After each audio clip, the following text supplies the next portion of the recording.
Kami sedang berada di Kebun Kelapa Pandanwangi, Pantai Cermin, Kabupaten Serdang Bedagai, Sumatera Utara.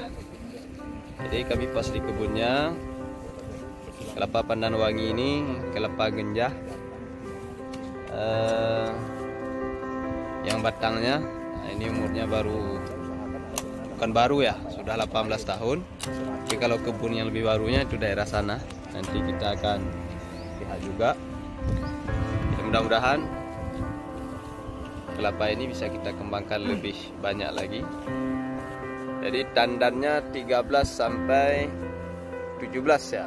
17 buah per tandan. Jadi sangat prospek dan bagus. Ini udah siap untuk dinikmati di kebun langsung nih untuk sementara.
Kelapa Pandanwangi.